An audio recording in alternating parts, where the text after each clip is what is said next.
Life life എന്ന് പറയുന്നത് എനിക്ക് ചില സമയത്ത് ബീച്ച് പോലെയൊക്കെ തോന്നും.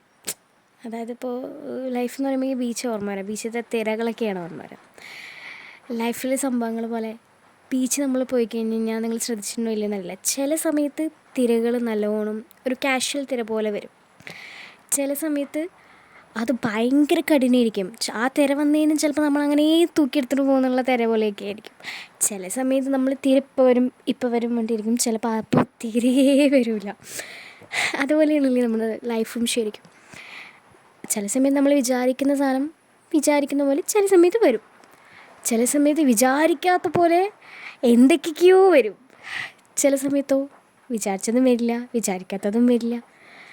എന്താലേ, മുകളിലിരിക്കുന്ന എഴുതിയ ഒരു പുസ്തകത്തിൽ ഏതോ ഒരു ചാപ്റ്ററാണ് ഇത്രയും നമ്മൾ. അങ്ങനെ ഞാനിങ്ങനെ ഇടയ്ക്ക് ആലോചിക്കാറുണ്ട്, മേലിരിക്കുന്ന എന്തായാലും എൻ്റെ ചാപ്റ്റർ ഫുള്ള് എഴുതിയിട്ടുണ്ട്. ഞാൻ ജനിക്കുന്നിടത്ത് മുതലും മരിക്കുന്നത് വരെയുള്ള ചാപ്റ്റേഴ്സൊക്കെ എഴുതിയിട്ടുണ്ട്. എൻ്റെ ഇത്രാം വയസ്സിൽ ഇന്നത് നടക്കും, ഇത്രാം വയസ്സിൽ ഇന്നത് നടക്കും എന്നുള്ള കാര്യങ്ങളൊക്കെ. ഞാൻ ആ ഒരു ഫ്ലോയിൽ, മൂപ്പർ എഴുതിയ ഫ്ലോയിൽ അങ്ങനെ ഇരുന്ന് ജീവിച്ചു പോകുന്നു. ശരിക്കും പറയുകയാണെങ്കിൽ അതിൻ്റെ ഇടയിൽ ഞാൻ എന്തിനാ ഇങ്ങനെ സ്വപ്നം കാണുന്നത്, ഞാൻ എന്തിനാ അങ്ങനെയുള്ള കാര്യങ്ങൾ ആഗ്രഹിക്കുന്നത്, ഇങ്ങനെയുള്ള കാര്യങ്ങൾ ആഗ്രഹിക്കുന്നത് ഞാൻ തന്നെ ആലോചിക്കും ചില സമയത്ത്.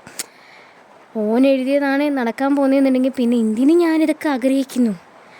ശരിക്കും പറഞ്ഞു കഴിഞ്ഞാൽ ഓൻ എഴുതിയതിൽ ഞാനിങ്ങനെ ആഗ്രഹിക്കുന്നു എന്നുള്ളതും കൂടെ ഉണ്ടാവും എന്ന് ചില സമയത്ത് എനിക്ക് തോന്നും. ശരിയല്ലേ? ഞാനിങ്ങനെ ഒരുപാട് സ്വപ്നങ്ങൾ ജീവിതത്തിൽ കാണാത്ത ഒരാളാണ്. സ്വപ്നങ്ങൾ മീൻസ് രാത്രിയിലും കാണാറില്ല, പകലിലും കാണാറില്ല. ചിലർക്ക് ചില സ്വപ്നങ്ങൾ കുറേ ഉണ്ടാവും, അങ്ങനെ ആവണം ഇങ്ങനെ ആവണം. എനിക്ക് ചെറിയ ചെറിയ സ്വപ്നങ്ങളേ ഉള്ളൂ. എന്തെങ്കിലും നല്ല നല്ല ഫുഡ് കഴിക്കണം. ഞാൻ എക്സ്പ്ലോർ ചെയ്ത കുറേ ഫുഡ്സ് ഇപ്പം ഉണ്ട് കേട്ടോ. ഞാനിങ്ങനെ നല്ല മന്തി ഈ ഇടയ്ക്കാണ് ഞാൻ ട്രൈ ചെയ്ത് നോക്കിയത്. It was very really nice. അതേപോലെ ഷവർമ ഈ ഇടയ്ക്കാണ് ഞാൻ കഴിച്ചത്. അതേപോലെ കുറേ കാര്യങ്ങൾ കഴിക്കാത്തതുണ്ട്. അപ്പോൾ കുറേ ഫുഡ് എക്സ്പ്ലോർ ചെയ്യണമെന്ന് ഒരു സ്വപ്നമാണ് എൻ്റെ. അപ്പം നിങ്ങൾ വിചാരിക്കും ഇതൊക്കെ ഒരു സ്വപ്നമാണോ എന്ന്. കാരണം പലരും പല സ്വപ്നങ്ങളായിരിക്കും ജീവിതത്തിൽ ആഗ്രഹിക്കുന്നത്. ഞാൻ സ്വപ്നം കാണാതിരിക്കാനുള്ള മെയിൻ റീസൺ എന്താണെന്ന് വെച്ച് കഴിഞ്ഞാൽ, ഞാൻ സ്വപ്നം അങ്ങനെ നല്ലോണം കണ്ട്, നല്ലോണം അതിനു വേണ്ടി എക്സ്പെക്റ്റ് ചെയ്ത്, നല്ലോണം അതിനു വേണ്ടി ആഗ്രഹിച്ച് എല്ലാം കഴിഞ്ഞിട്ട് അവസാനം എനിക്കത് കിട്ടാതെ പോയിട്ടുണ്ട്. സോ എനിക്കിങ്ങനെ സ്വപ്നം കണ്ടിട്ട് ഒന്നും കിട്ടാൻ പോകുന്നില്ല എന്നുള്ളൊരു ധാരണ കാരണം ഞാനിപ്പോൾ സ്വപ്നങ്ങളൊന്നും കാണാറില്ല. കാണുന്നതിന് കുഞ്ഞു കുഞ്ഞു സ്വപ്നങ്ങളായിരിക്കും. അതിപ്പോൾ കിട്ടിയില്ലെങ്കിലും നമുക്ക് വലിയ പ്രശ്നമില്ല എന്നുകൊണ്ട് നമുക്ക് തള്ളിക്കളയാം. വലിയ വലിയ സ്വപ്നമൊക്കെ കണ്ടു കഴിഞ്ഞിട്ട് അയ്യോ അത് കിട്ടിയില്ലെങ്കിൽ നമ്മുടെ ജീവിതമേ പോകും. അങ്ങനെ ഉണ്ട് ചിലവർക്ക്. ഇതാണ് എൻ്റെ ലൈഫിൻ്റെ മെയിൻ മോട്ടീവ്. ആ ഒരു സംഭവം കിട്ടിയില്ലെങ്കിൽ ലൈഫേ തീർന്നു. ഇപ്പം പിന്നെ പറയും വേണ്ട, തൊട്ടതിനും പിടിച്ചതിനും ഫുള്ളി സൂസൈഡാണ്. ചെറിയ ചെറിയ പിള്ളേരടക്കമാണ് സൂസൈഡ് ചെയ്യുന്നത്. ഞാനിങ്ങനെ ആലോചിക്കും, ഈ പിള്ളേർക്കൊക്കെ എന്തിൻ്റെ കേടാണ് ഈ ചെറിയ കാര്യത്തിനൊക്കെ ആരെങ്കിലും പോയി സൂസൈഡ് ചെയ്യും എന്നുള്ള കാര്യമൊക്കെ. പറയാൻ പറ്റില്ല, അവരുടെ ഒരു സിറ്റുവേഷൻ എത്തുമ്പോൾ അവർക്കത് അറിയുള്ളൂ. എന്നാൽ കൂടെ ആകെ ഒരു ജീവിതമല്ലല്ലോ ഇഷ്ടമാണ്, എന്തിനാ ഇങ്ങനെ ഇടങ്ങറാക്കുന്നേ.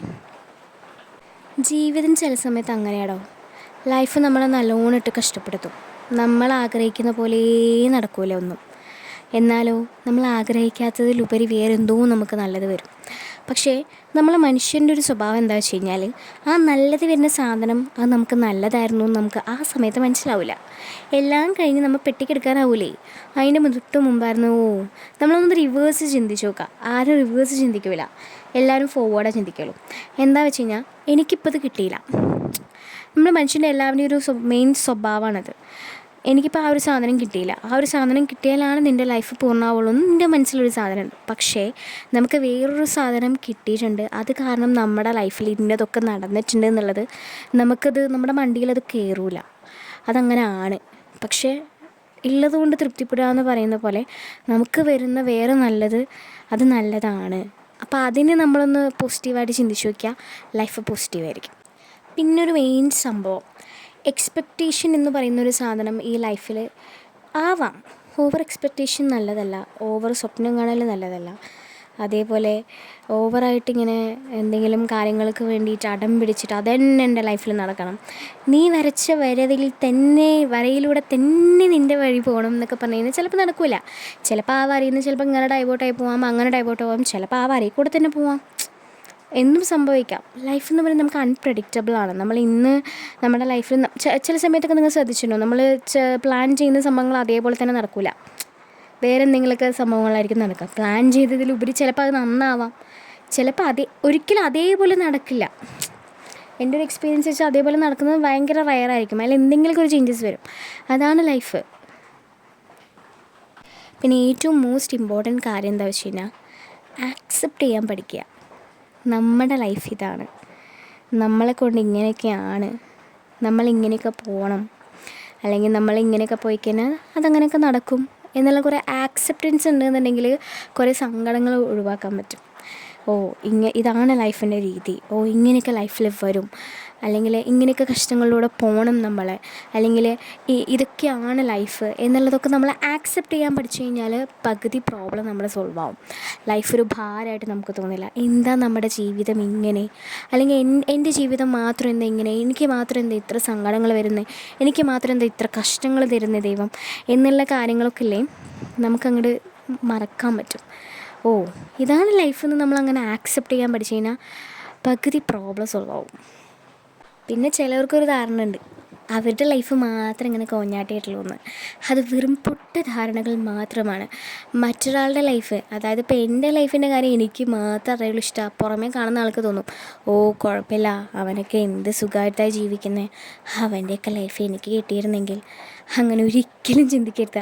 അവനോടത്ത് പോയി ചോദിക്കണം അവൻ്റെ കഷ്ടപ്പാടും അവൻ്റെ ദാരിദ്ര്യവും, അല്ലെങ്കിൽ അവൻ എന്തിലൂടെയൊക്കെ ഫേസ് ചെയ്ത് പോകുന്നു എന്നുള്ളത്. പുറമോടി കണ്ടിട്ട് ഒരിക്കലും ഒരാളെയും ജഡ്ജ് ചെയ്യാൻ പാടില്ല എന്ന് പറയില്ലേ, അതേപോലെയാണ് ഇപ്പോൾ ഒരാളുടെ ജീവിതവും. ഒരാളിപ്പോൾ കാണുമ്പോൾ നമുക്ക് നല്ലോണം വെൽ സെറ്റിൽഡ് ആയിട്ടൊക്കെ തോന്നുന്നുണ്ടെങ്കിലും അയാൾക്ക് എന്തെങ്കിലും ഒരു കുറവുണ്ടാവും. ഈ ലൈഫ് എന്ന് പറയുന്നത് ആർക്കും ഒരിക്കലും പെർഫെക്റ്റ് അല്ല. ഒരാളുടെ ലൈഫ് പെർഫെക്റ്റ് ആകുകയില്ല, ഉറപ്പാണ്. അതായത് ഇപ്പോൾ ഈവൻ ഒരാളുടെ പെർഫെക്റ്റ് ലൈഫ് ആയിക്കഴിഞ്ഞ് കഴിഞ്ഞാൽ ഉറപ്പാണ് മേലെ ഇരിക്കുന്ന വേഗം അവനെ തൂക്കിയെടുക്കും. ഞാൻ മനസ്സിലാക്കിയ സംഭവമാണ്, ഒരാളുടെ ലൈഫ് പെർഫെക്റ്റായി, അയാൾ നല്ലൊരാളാണ്, നല്ലൊരു വ്യക്തിയാണെന്നുണ്ടെങ്കിൽ അയാളെ അധികകാലം നമ്മുടെ ഭൂമിയിൽ നിർത്തൂല. മോനെ നീ നല്ലതാണ്, ഇങ്ങോട്ട് പോരേന്ന് പറഞ്ഞിട്ട് ഒറ്റയടിക്ക് മോനെ ടിക്കറ്റും കൊണ്ടുപോയിട്ട് പറഞ്ഞയക്കും. അതാണ് ലൈഫ്. ഒരാളുടെയും പെർഫെക്റ്റ് അല്ല. ഓരോ പ്രശ്നങ്ങളോ അല്ലെങ്കിൽ ഒന്നിൽ കൂടുതൽ എന്തെങ്കിലും ഒരു കുറവുണ്ടാവും ഓരോരുത്തരുടെ ജീവിതത്തിലും. നമ്മൾ വിചാരിക്കും നമ്മുടെ ജീവിതത്തിൽ മാത്രമേ ഇങ്ങനെയുള്ളൂ എന്ന്. അതങ്ങനെയൊന്നും അല്ലടാ. അത് അവരോട് നമ്മളൊന്ന് മനസ്സ് തുറന്ന് ഒരാളോട് സംസാരിക്കാൻ അയാളുടെ പ്രശ്നങ്ങളും, അപ്പോൾ നമ്മൾ വിചാരിക്കും നമ്മുടെ ഒന്നും ഒരു പ്രശ്നമേ അല്ല, ഈ ആൾക്ക് ഇത്രയൊക്കെ പ്രശ്നം ഉണ്ടായിരുന്നോടോ, പക്ഷേ ഇയാൾ ഇത്ര നന്നായിട്ട് കളിച്ച് ചിരിച്ച് ജീവിക്കണേന്നൊക്കെ നമുക്ക് ചില സമയത്ത് തോന്നും. ഈ കളിച്ച് ചിരിച്ച് ജീവിക്കുന്ന എല്ലാവരുടെ ജീവിതവും നല്ലതാണെന്നൊന്നുമില്ല. അതേപോലെ നന്നായി സങ്കടപ്പെടുന്ന ആളുടെ ജീവിതം നല്ലതാണെന്നില്ല.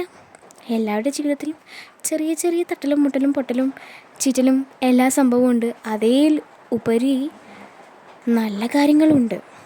പക്ഷേ നമ്മൾ പൊതുവേ മനുഷ്യൻ്റെ ഒരു സ്വഭാവമാണ്, നമ്മളെപ്പോഴും നമ്മുടെ കയ്യിൽ ഇല്ലാത്തതേ കാണൂ, ഉള്ളത് എന്താണെന്നുള്ളത് കാണില്ല. നിങ്ങൾ ശ്രദ്ധിച്ചിട്ടുണ്ടോ? നമ്മളെപ്പോഴും ദൈവത്തിനോട് പ്രാർത്ഥിക്കുന്നത് എനിക്കെന്തില്ല, എനിക്കത് തരണമേ ദൈവമേ, എനിക്കിത് തരണമേ ദൈവമേ, നീ എന്തിനാണ് എന്നെ ഇങ്ങനെ പരീക്ഷിക്കുന്നത്, അങ്ങനെയൊക്കെ നമ്മൾ പറയാറുള്ളൂ. നമ്മളെപ്പോഴെങ്കിലും ദൈവത്തിനോട് എനിക്ക് നീ ഇത് തന്നു, താങ്ക്സ് പറയും, അപൂർവമായിട്ട് മാത്രം. So accept your life as it is.